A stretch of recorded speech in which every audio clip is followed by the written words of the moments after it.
نحمده ونصلي على رسوله الكريم اما بعد فاعوذ بالله من الشيطان الرجيم بسم الله الرحمن الرحيم رب اشرح لي صدري ويسر لي امري واحلل عقدة من لساني يفقهوا قولي قال موعدكم يوم الزينة، کہا تمہارا مقرر وقت جشن کا دن ہے۔ یوم الزینہ ان کے ہاں کیا تھا؟ زینت کا دن، یعنی سالانہ میلے کا دن، عید کا دن، جیسے تہوار کا دن۔ وَأَن يُحْشَرَ النَّاسُ ضُحًى، اور یہ کہ اکٹھے کر لیے جائیں گے لوگ صبح سویرے، دن چڑھے۔ ضحیٰ چاشت کے وقت کو کہتے ہیں۔ چاشت کا وقت کون سا ہوتا ہے؟ جیسے 9-10 بجے کا وقت خوب سورج چمک اٹھتا ہے۔ وہ وقت کیوں مقرر کیا گیا؟ تاکہ اچھی روشنی ہو۔ فَتَوَلَّى فِرْعَوْنُ، تو فرعون پلٹا۔ فَجَمَعَ كَيْدَهُ، سب چالیں جمع کی۔ ثم اتا، پھر آ گیا، یعنی مقرر وقت پہ مقابلے میں آ گیا۔ کیا کیا تھا اس نے؟ مختلف شہروں سے جادوگر اکٹھے کیے تھے، جس کی تفصیل اور جگہ پر آتی۔ قال لهم موسیٰ، جب سب لوگ اکٹھے ہو گئے تو موسیٰ علیہ السلام نے کہا ویلکم ویلکم، افسوس تم پر، لا تفتروا علی اللہ کذبا، اللہ پہ جھوٹ نہ باندھو، اللہ کا مقابلہ نہ کرو۔ یہ ہوتا ہے ایک داعی کا کردار کہ آخری وقت میں بھی لوگوں کو سمجھانے کی کوشش کرتا ہے، پہلے تبلیغ کرتا ہے پھر مقابلے پہ اترتا ہے۔ ہمارا کیا حال ہوتا ہے؟ پہلے مقابلہ کرتے ہیں اور پھر اس کو تبلیغ کا نام دیتے ہیں۔ قرآن کا یہ منشا ہم اکثر بھول جاتے ہیں، انفرادی لیول پہ بھی اور اجتماعی پہ بھی بھولے ہوئے ہیں۔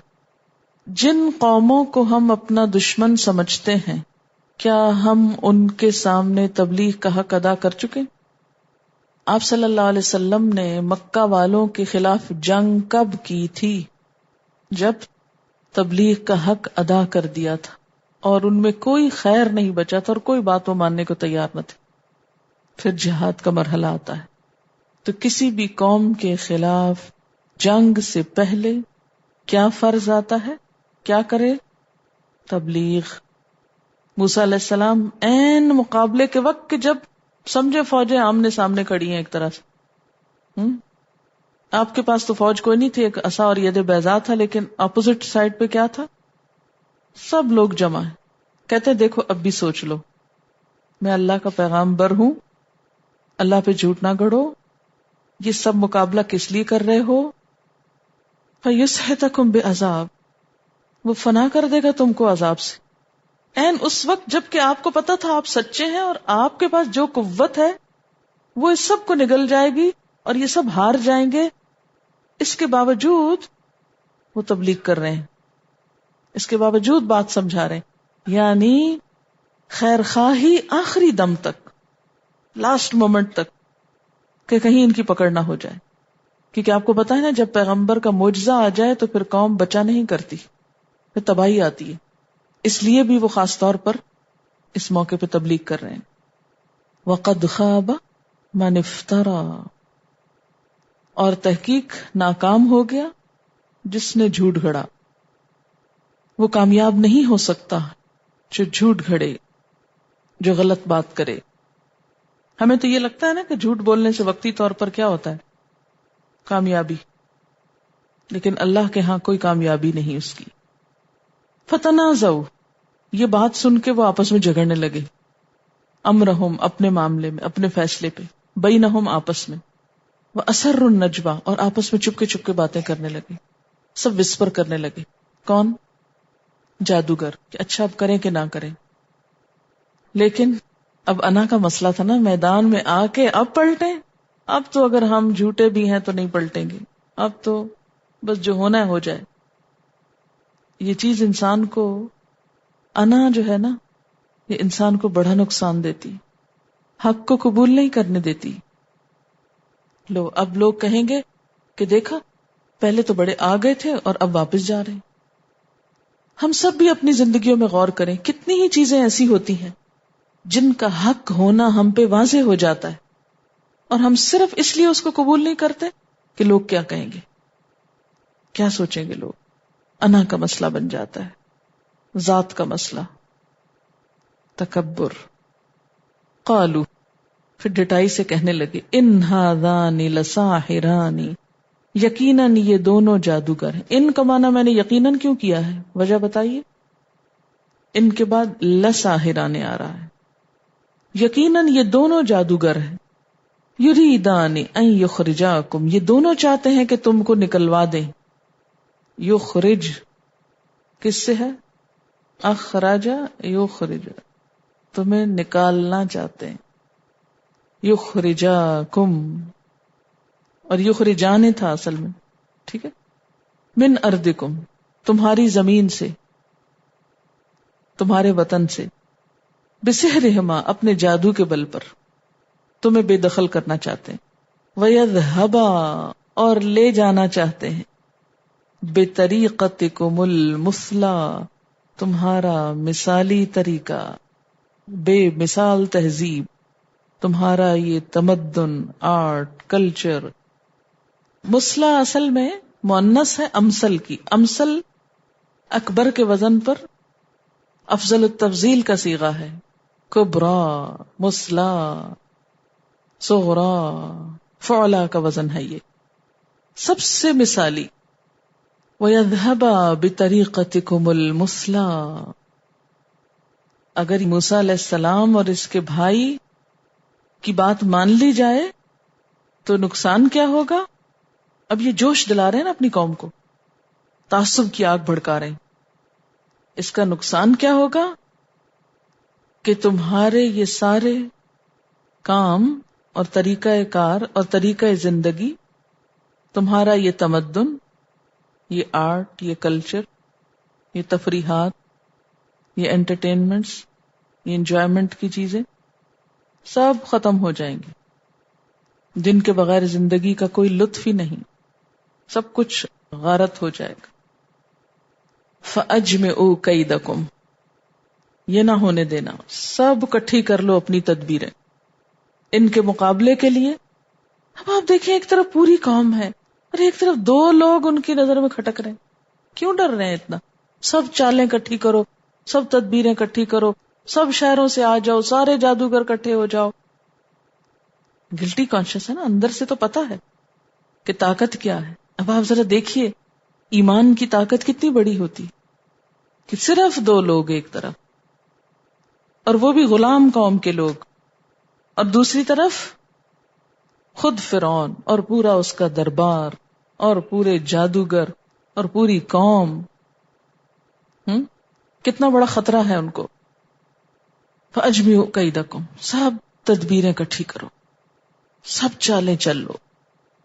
ثُمَّ أَتُوا صَفًّا، پھر آ جاؤ صف بنا کر، پورے آرگنائزڈ طریقے سے. صف کا مطلب کیا؟ پورے ڈسپلن کے ساتھ آ جاؤ مقابلے پہ. وَقَدْ أَفْلَحَ الْيَوْمَ مَنِ اسْتَعْلَى، اور جو کامیاب ہوا آج کے دن بس وہی غالب آ گیا، وہی اصل فائدے میں ہے جو آج کامیاب ہوا. آج ہارنے نہ پائے ہم، مقابلہ بڑا سخت ہے. قالو، کہنے لگے، یا موسیٰ. اچھا پھر بھی تکبر کہیں نہیں ماند ان کا، پھر تیوری چڑھا کے کیا کہتے؟ یا موسیٰ اما ان تلقی و اما ان نکون اول من القا. بڑا ہی خود سری کا انداز ہے. موسیٰ تم پھینکتے ہو یا ہم پھینکیں؟ کون سٹارٹ کرے گیم، کون ابتدا کرے؟ اچھا تو عموماً جب دو ٹیمز میں مقابلہ ہو تو کیا چاہتے ہیں لوگ؟ پہلے کس کو ملے؟ خود کو ٹاس کر کے. اس کو لکی سمجھا جاتا ہے نا، جس کو پہلے کھیلنے کا موقع مل جائے. کہتے تم پھینکتے ہو کہ ہم پھینکیں؟ موسیٰ علیہ السلام عاجزی سے کہتے ہیں قال بل القوا، کہا تم پھینک لو، پہل کرو، بسم اللہ کرو. فاذا حبالهم وعصیهم، تو ان کی رسیاں، حبل کی جمع حبال، وہ جو رسیاں لائے تھے انہوں نے پھینکی. وعصیهم عصا کی جمع، اور جو لاٹھیاں لائے تھے ملک بھر سے ڈنڈے جمع کر کے وہ بھی پھینکے. اور جو ہی انہوں نے میدان میں پھینکے، یخیل الیہ من سحرہم انہا تسعی، خیال آتا تھا، محسوس ہوتا تھا اس کو، کس کو؟ موسیٰ علیہ السلام کو. من سحرہم، ان کے جادو کی وجہ سے، انہا تسعی، گویا کہ وہ دوڑ رہے ہیں سب. یعنی جادو کے زور پہ سب رسیاں لاٹھیاں دوڑتی معلوم ہو رہی تھی جیسے سانپ بھاگ رہے ہوں. فأوجس فی نفسہ خیفۃ موسیٰ، اس سارے سین کو دیکھ کے موسیٰ علیہ السلام اپنے دل میں کچھ ڈر سے گئے. خوفن نہیں آیا، خیفتن، کچھ خوف، تھوڑا سا خوف. اوجسا ڈر چھپانا، اندر کچھ ڈر گئے. قلنا لا تخف، ہم نے کہا مت ڈرو. یعنی جادو کی ابتدا کیسی ہوتی ہے؟ جادو کی ابتدا یا جادو کا ظاہری پہلو ایسا ہوتا ہے کہ انسان کو ڈر لگ جاتا ہے تھوڑا سا. اور وہ تو ہر چیز بھاگ رہی تھی، تو آپ خود سوچیں کہ اگر ایک میدان میں ہر طرف سانپ بھاگ رہے ہوں تو ایک سانپ بھی دیکھ کے ڈرنے کو کافی ہوتا ہے، کہاں یہ کہ سارے کے سارے. قلنا لا تخف، ہم نے کہا نہیں ڈرو، مت ڈرو. کیا یہ ڈر عصمت انبیاء کے خلاف ہے؟ نہیں، یہ طبعی خوف ہے. ایمان کے باوجود کیا ہوتا ہے، انسان بعض اوقات ظاہر چیز سے، مثلا کوئی دھماکہ ہوا تو ایک دم ڈر گئے، تب آپ کہیں ویسے تو آپ بڑے نیک بنتے ہیں، بڑے بہادر بنتے ہیں، اور اس وقت آپ ڈر گئے. نہیں، اٹس نیچرل. کوئی کتنا بھی بڑا ہو، کتنا بھی ایمان رکھتا ہو، نبی بھی کیوں نہ ہو، لیکن انبیاء بھی کیا ہوتے ہیں، انسان ہوتے ہیں، اس لیے ان کو ڈر لگ جاتا ہے. ایک بشری تقاضا ہے. جس طرح دوسرے انسانوں کو کوئی بیماری آتی ہے، سر درد ہو جاتا ہے، بخار ہو جاتا ہے، انبیاء کو بھی ہو جاتا ہے. وہ فرشتے نہیں ہوتے، وہ انسان ہوتے ہیں. اسی طرح اگر کسی اور کو جادو کا اثر ہو سکتا ہے تو انبیاء کو بھی ہو سکتا ہے، جیسے نبی صلی اللہ علیہ وسلم پر ہوا تھا. لیکن ان کا نبوت کا کام متاثر نہیں ہوتا. مثلا آپ دیکھیں کہ کسی شخص پہ جو جادو کا اثر ہوتا ہے تو اس سے اس کے دن کے کام تھوڑی متاثر ہو جاتے ہیں. وہ کھاتا بھی ہے، پیتا بھی ہے، سوتا بھی ہے، جاگتا بھی ہے، زندگی کے سارے کام کاج کر ہی رہا ہوتا ہے نا. کسی پہ جادو ہونے کا مطلب یہ تو نہیں کہ وہ ہاتھ پاؤں جوڑ کے بیٹھ گیا گھر میں، نہیں. فأوجس فی نفسہ خیفتن، تو یہ اصل میں خوف کیا تھا کہ کہیں جادوگر یا جو عوام دیکھنے کو آئی ہوئی ہے وہ اس کرتب سے متاثر نہ ہو جائیں. قلنا لا تخف، ہم نے کہا نہیں ڈرو. انک انت الاعلی، بے شک تم ہی سب سے اعلی ہو، تم بلند رہو گے، مت ڈرو. وَأَلْقِ مَا فِي يَمِينِكَ، اور ڈال دو جو تمہارے دائیں ہاتھ میں ہے. یہ کیا تھا؟ وَمَا تِلْكَ بِيَمِينِكَ يَا مُوسَى، دایاں ہاتھ. اور دائیں ہاتھ کا استعمال اس سے پتہ چلتا کہ موسیٰ علیہ السلام اپنا ڈنڈا دائیں ہاتھ میں رکھتے تھے. اچھا، یہ نہیں کہا کہ اپنا عصا پھینکو، کیا کہا؟ الق ما فی یمینک. یہ کلام کا ایک انداز ہے نا. یوں بھی کہہ سکتے تھے نا، وہ الق عصاک، ایک دم کلام ڈراپ ہو جاتا نا. معنی ایک ہی ہے، انداز مختلف ہے. ایک انداز کیا ہے؟ وہ الق ما فی یمینک، اور دوسرا کیا ہو سکتا تھا؟ وہ الق عصاک. فرق ہے کچھ؟ کیا ہے؟ ایک دم روب ختم نہیں ہو جاتا؟ وَأَلْقِ عَصَاكَ وَأَلْقِ مَا فِي يَمِينِكَ، ہے نا فرق. تلقف، نگل جائے گا، ما صنعوا، جو انہوں نے کیا ہے، جو انہوں نے بنایا ہے. یعنی یہ جو جادو لائے اس جادو، اس طلسم کو نگل جائے گا. جادو کیا ہوتا ہے؟ نظر بندی ہوتی ہے. چیز کی حقیقت کچھ ہوتی ہے، نظر کچھ اور آتی. جیسے بکرے کو پتھر بنا دینا، تو وہ ہوتا تو بکرا ہی ہے لیکن ہماری نظر کا فرق ہو جاتا ہے. اچھا، اسی طرح بعض اوقات کیا ہوتا ہے کہ رسی کو اگر بہت بل کے چھوڑا جائے نا، یوں پھینکا جائے تو وہ اس طرح کھلتی ہے، ایسے لگتا ہے جیسے سانپ چل رہا ہو. تو وہ سانپ نہیں ہوتا، لیکن وہ بھی نظر کا دھوکا ہوتا ہے نا. عام زندگی میں نہیں ہم دھوکا کھاتے رہتے، ایک چیز ہوتی کچھ، ہمیں کچھ اور نظر آ رہی ہوتی، جب قریب جاتے ہیں کہ تو اوہ اچھا یہ تھی. وَأَلْقِ مَا فِي يَمِينِكَ تَلْقَفْ مَا صَنَعُوا إِنَّمَا صَنَعُوا كَيْدُ سَاحِرٍ. یہ جو انہوں نے کیا ہے نا، یہ جادوگر کی چال ہے، بس ایک چال ہے، طلسم ہے. وَلَا يُفْلِحُ السَّاحِرُ حَيْثُ أَتَى، کتنا زبردست جملہ ہے یہ. وَلَا يُفْلِحُ السَّاحِرُ حَيْثُ أَتَى، اور جادوگر کبھی کامیاب نہیں ہو سکتا، خواہ کسی شان سے آئے، کہیں سے بھی آئے، کچھ بھی کر کے لائے، کامیابی نہیں ہوتی اس کی. کیونکہ اس کی بنیاد کیا ہے؟ باطل، جھوٹ، غلط چیز ہے. تو جھوٹ کے تو پاؤں ہی نہیں ہوتے، باطل کی تو بنیاد ہی نہیں ہوتی، وہ تو صرف جھاگ ہوتی. اس لیے کبھی جادو سے ڈرا نہ کرے، اور نہ کبھی اس کا بہت وہم کیا. اگر ایسی کوئی چیز ہو بھی اس کو اگنور کر دیا اور یہی آیت پڑھ دی وَلَا يُفْلِحُ السَّاحِرُ حَيْثُ أَتَى، جادوگر کامیاب نہیں ہو سکتا جہاں سے چاہے آئے، جو دل چاہے کرے، کچھ نہیں بگاڑ سکتا ہمارا. کتنے بھی اونچے درجے کا جادو ہو کسی چیز کی حقیقت نہیں بدل سکتا. فَأُلْقِيَ السَّحَرَةُ سُجَّدًا، ڈال دیے گئے جادوگر سارے سجدے میں. انہوں نے دیکھا کہ ہم جو اتنا بڑا جادو بنا کے لائے تھے وہ ایک آسان نے سب کو نگل لیا، سب توڑ کر دیا. فوراً گر پڑے. قالوا آمنا برب ہارون و موسیٰ، ہم ایمان لائے ہارون اور موسیٰ علیہ السلام کے رب پر. یہ بھی تو ہو سکتا تھا نا برب موسیٰ و ہارون، نہیں. کیا خوبصورتی ہے اس کلام میں.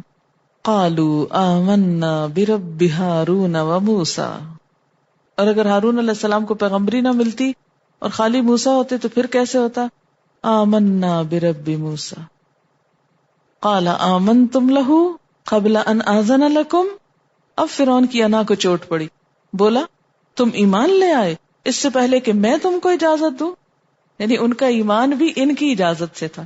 آج کل بھی یہی ہوتا نا، آپ کو کوئی نیک کام کرنے کے لیے سارے معاشرے کی اجازت چاہیے، سب اپروو کریں، حق کا حق ہونا، پھر آپ چلیں اس پر.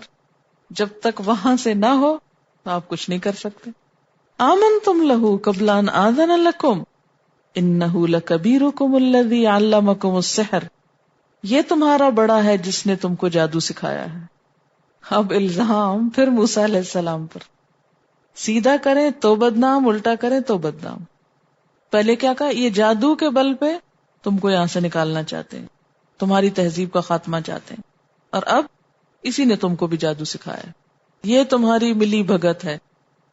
حالانکہ تھوڑی دیر پہلے وہ جب سرگوشیاں کر رہے تھے تو نتیجہ کیا تھا؟ ان ہذان لساحران. اور پھر اب ساحروں کے بھی استاد قرار پائے.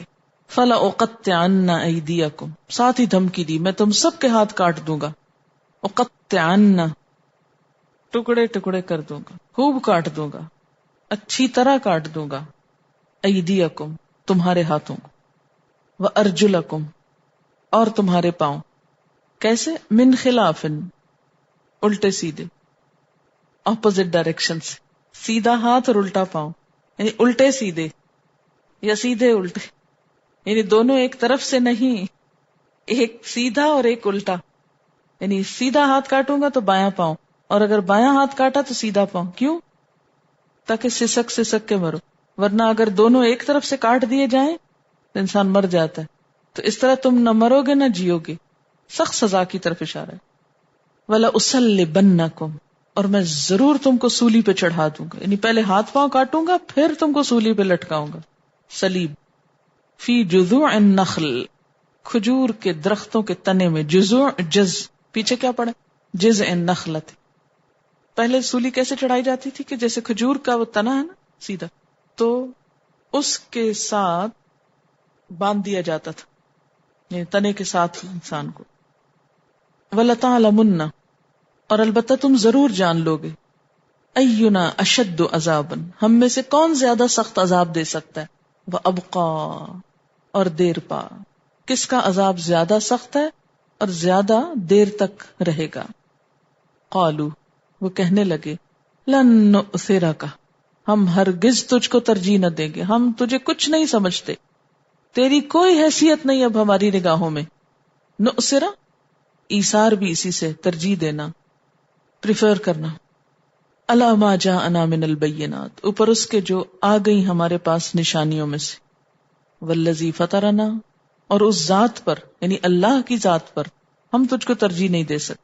فقد ما انت قاض، جو تو چاہتا ہے کر لے، جو کرنا کر لے. انما تقضی هذه الحیات الدنیا، تو اسی دنیا کی زندگی کا فیصلہ کرے گا نا. کتنی زبردست بات ہے یہ. تم ہمارا کیا بگاڑ لو گے؟ زیادہ سے زیادہ ہماری یہ دنیا بگاڑ دو گے تو کیا ہوا؟ یہ تو ویسے ہی چھوڑ کے جانی. تو جو چیز چھوڑ ہی دینی ہے وہ خراب بھی ہوگی تو کیا نقصان ہے. اچھا آپ دیکھیں کہ عام طور پر یہ چیز پیش آتی، جب انسان کوئی حق کی بات کرنے لگتا ہے تو لوگ دنیا خراب کرنے کی دھمکیاں دیتے ہیں. ہم تمہارا مال لوٹ لیں گے، ہم تمہیں قتل کر دیں گے، ہم تمہارے ساتھ وہ کر دیں گے، تم باز آ جاؤ، چھوڑ دو جو کر رہے. تو کیا کر لو؟ زیادہ سے زیادہ کیا ہوگا؟ زندگی ختم کر دو گے. تو ویسے ہی ہونی ہے، ہو جائے گی. جو چیز ختم ہونی ہے اس کو اگر کوئی ختم کر دے تو کیا کیا اس نے؟ کچھ کیا؟ کچھ بھی نہیں کیا، برابر ہو گیا نا، صفر ہو گیا. انما تقضی هذه الحیات الدنیا انا آمنا بربنا، ہم تو اپنے رب پہ ایمان لائیں. لیغفر لنا، تاکہ وہ ہم کو بخش دے، خطایانا، ہماری خطاؤں کو، جو پیچھے ہم کر چکے اب تک ساحری، وہی معاف ہو جائے تو بڑی بات ہے. وما اکرہتنا علیہ، اور جس پہ تو نے ہم کو مجبور کیا. کیوں؟ یہ کیسے پتا چلا؟ اس لیے کہ پیچھے یہ تو بحث میں پڑ گئے تھے نا کہ کریں کہ نہ. تو پھر درباریوں نے کیا کہا ان کو؟ نہیں نہیں، یہ تو جادوگر ہیں، کرو کرو، تم مقابلہ کرو. انہوں نے مجبور کیا تھا. وما اکرہتنا علیہ من السحر، جس جادو پہ تو نے ہم کو مجبور کیا تھا اب نہیں ہم اس پر ایمان رکھتے. واللہ خیر و ابقا، اور اللہ زیادہ بہتر ہے اور باقی رہنے والا ہے. اللہ ہی اچھا ہے اور باقی رہنے والا ہے. انہ من یأتی ربہ مجرما، بے شک بات یہ ہے کہ جو بھی اپنے رب کے پاس مجرم بن کے آیا، فإن لہ جہنم، تو اس کے لیے یقینی طور پہ جہنم ہے. مجرم کے لیے کیا ہے؟ جہنم. لا يموت فیہا ولا یحیا، جس میں نہ جیے گا نہ مرے گا. جہنم ایسی چیز ہے کہ جس میں موت موت نہیں، زندگی زندگی نہیں. مسند احمد میں ہے، نبی صلی اللہ علیہ وسلم نے فرمایا اصلی جہنمی تو جہنم ہی میں پڑے رہیں گے، نہ وہاں انہیں موت آئے نہ آرام کی زندگی ملے. ہاں ایسے لوگ بھی ہوں گے جنہیں ان کے گناہوں کی پاداش میں دوزخ میں ڈال دیا جائے گا، جہاں وہ جل کر کوئلہ ہو جائیں گے، جان نکل جائے گی. پھر شفاعت کی اجازت کے بعد ان کا چورا نکالا جائے گا اور جنت کی نہروں کے کناروں پہ بکھیرا جائے گا، اور جنتیوں سے کہا جائے گا کہ ان پہ پانی ڈالو. جس طرح تم نے نہر کے کنارے کے کھیت کے دانوں کو اگتے ہوئے دیکھا ہے، اسی طرح وہ جنتی پھر اگائیں گے، پھر ان کو جنت میں ڈال دیا جائے گا. لیکن اصلی مجرم کبھی نہیں نکل سکیں گے. لا يموت فیہا ولا یحیا ومن یأتہ مؤمنا، اور جو آئے گا اس کے پاس مومن بن کے، ایمان والا ہو کر، قد عمل الصالحات، اس نے نیک عمل بھی کیے ہوں. ایمان کے ساتھ کیا شرط ہے؟ نیک کاموں کی. فَأُولَئِكَ لَهُمُ الدَّرَجَاتُ الْعُلَىٰ، ایسے لوگوں کے لیے بلند درجے ہیں. یہاں درجوں کی بات کی گئی. حضور صلی اللہ علیہ وسلم نے فرمایا جنت کے 100 درجوں میں اتنا ہی فاصلہ ہے جتنا زمین اور آسمان میں. تو درجات العلیٰ، ہائیسٹ گریڈز ان کو ملیں گے، بہت اونچا مقام. اور ایک درجے سے دوسرے میں فرق کتنا ہے؟ جتنا زمین اور آسمان میں ہے.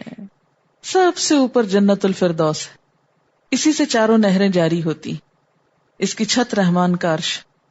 اللہ سے جب جنت مانگو تو جنت الفردوس کی دعا کیا کرو. بخاری اور مسلم کی حدیث میں ہے کہ اعلیٰ علیین والے ایسے دکھائی دیتے ہیں جیسے تم لوگ آسمان کے ستارے دیکھتے ہو. بلند درجوں والے لوگ اتنے اونچے ہوں گے جیسے یہاں سے ستارے دکھتے ہیں. لوگوں نے کہا پھر یہ بلند درجے تو نبیوں ہی کے لیے مخصوص ہوں گے. فرمایا سنو، اس کی قسم جس کے ہاتھ میں میری جان ہے، یہ وہ لوگ ہیں جو اللہ پر ایمان لائے اور نبیوں کو سچا جانا. یعنی نبیوں کے فالوورز کو بھی یہ درجے مل سکتے ہیں، لیکن شرط کیا ہے؟ من یأتہ مؤمنا قد عمل الصالحات فأولئک لہم الدرجات العلیٰ. لیکن ہم میں سے کتنے لوگ ہیں نا جو بلند درجوں کے لیے کوشش کرتے ہوں، تڑپ رکھتے ہوں، ایون کہ دعا کی زحمت بھی گوارا کرتے ہوں. جنت میں بلند درجات کے لیے دعا کیا کریں. اللہم انی اسألک الدرجات العلیٰ من الجنہ، جنات عدن، ہمیشہ کے باغ، تجری من تحتها الانہار، جن کے نیچے نہریں بہتی ہیں، خالدین فیہا، اس میں ہمیشہ رہنے والے ہیں. وذالک جزاء، یہ جزا ہے، بدلہ ہے کس کا؟ من تزکا، نیک عمل کے ساتھ کیا کرے؟ تزکا، تزکیہ کرے، پاکیزگی اختیار کرے. تزکیہ میں 2 چیزیں آتی. کون کون سی؟ خراب چیزیں نکال پھینکے اور اچھی عادتوں کو پروان چڑھائے. درجات جو ہے یہ کلاس کے معنوں میں ہے. درجہ عربی زبان میں اگر یہ پوچھنا ہو کہ آپ کس کلاس میں پڑھتے ہیں، کون سی کلاس میں ہیں آپ، کس جماعت میں ہیں، تو اس کے لیے لفظ درجہ استعمال ہوتا ہے. یا جیسے آپ کہتے ہیں کہ کس گریڈ میں ہیں، سیکنڈ گریڈ میں ہے، تھرڈ گریڈ میں ہے، کون سا گریڈ ہے آپ کا. اسی طرح آپ دیکھیے کہ لوگوں کی سیلریز کے اعتبار سے بھی کچھ گریڈز ہوتے ہیں. 16th grade, 17th grade government job میں. اسی طرح آرمی میں رینکس ہوتے ہیں. تو ہر شعبے میں درجات ہوتے ہیں دنیاوی اعتبار سے بھی. عام طور پر لوگوں کی ساری کوشش کیا ہوتی؟ ایک گریڈ جب مل جاتا ہے، چلیے باقی لوگوں کو چھوڑ دیجیے، اپنے اسکول کی یا کالج کی لائف کو یاد کیجیے کہ آپ جس کلاس میں بھی تھے یا جس گریڈ میں بھی تھے، ہمیشہ کیا انتظار ہوتا؟ یہ ختم ہو تو اگلے میں جائیں، اس سے آگے، اس سے آگے، اس سے آگے. لیکن پڑھنے میں کم ہی لوگوں کو ہائر گریڈز کی ضرورت ہوتی ہے، وہ تو ایک مصیبت ہی لگتے ہیں. لیکن زیادہ شوق کے ساتھ جن گریڈز کی تمنا کی جاتی ہے یا جن کے لیے جائز اور ناجائز کوشش کی جاتی ہے، وہ کیا ہے؟ جب انسان جاب میں ہوتا ہے یا پریکٹیکل لائف میں جو گریڈز ہوتے ہیں، اب آپ دیکھیے کہ وہ کیسے ملتے ہیں؟ خود ہی مل جاتے ہیں. کس سے ملتے؟ کسی بھی کام کے لیے اہلیت ضروری ہے. اگر کوئی شخص ان پڑھ ہو تو آپ اسے کسی یونیورسٹی کا پروفیسر تو نہیں لگا سکتے. آپ کتنے ظالم ہیں. کیا ان لوگوں کا دل نہیں ہے؟ ان کو شوق نہیں آتا؟ تو آپ کیوں نہیں ان کے دل کی خواہش پوری کرتے؟ کوالیفائڈ نہیں ہے.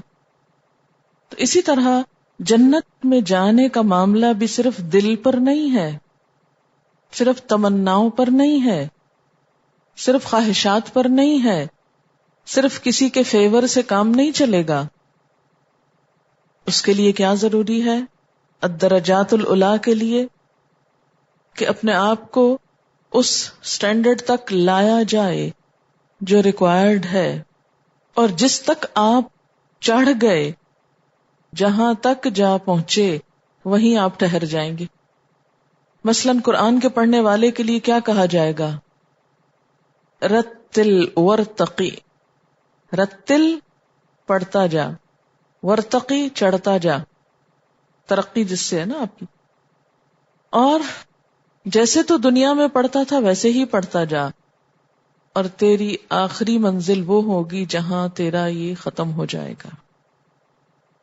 جس درجے پہ تو جا پہنچے، جس سٹینڈرڈ کا تو نے پڑھا ہوگا، وہی جگہ تجھے مل جائے گی.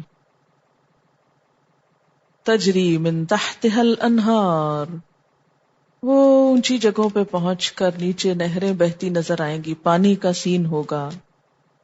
خالدین فیہا، کسی پکنک پہ جا کے کتنی بھی اچھی جگہ لگے، آپ خالدین فیہا نہیں ہو سکتے. کچھ مجبوریاں ایسی ہوتی ہیں اور کچھ ویسے بھی وہ جگہیں آپ کی اپنی نہیں ہوتی، اپنی ہوں بھی تو نہیں رہ سکتی. لیکن جنت خالدین فیہا، یہ تو ڈر ہی نکل جائے گا کہ یہ چھن جائے گی. دنیا میں اچھی سے اچھی چیز جب آپ کو ملتی ہے تو ساتھ ہی غم مل جاتا ہے. کیا؟ یہ چھن جائے گی. لہذا اس کے وجود کو انسان انجوائے بھی نہیں کر سکتا اس غم میں کہ یہ چھن جائے گا. جنت میں ایسا کوئی غم نہیں ہوگا. خالدین فیہا، ہر اچھے وقت کے لیے انسان تمنا کرتا نا کاش یہ ٹھہر جائے، لیکن یہ کاش دنیا میں پورا نہیں ہو سکتا. اس کے لیے کیا ہے؟ آخرت. ایسی ہوتی ہیں اور کچھ ویسے بھی وہ جگہیں آپ کی اپنی نہیں ہوتی، اپنی ہوں بھی تو نہیں رہ سکتی. لیکن جنت خالدین فیہا. وآخر دعوانا ان الحمد للہ رب العالمین. سبحانک اللہم وبحمدک نشہد ان لا الہ الا انت نستغفرک ونتوب الیک. السلام علیکم ورحمۃ اللہ وبرکاتہ.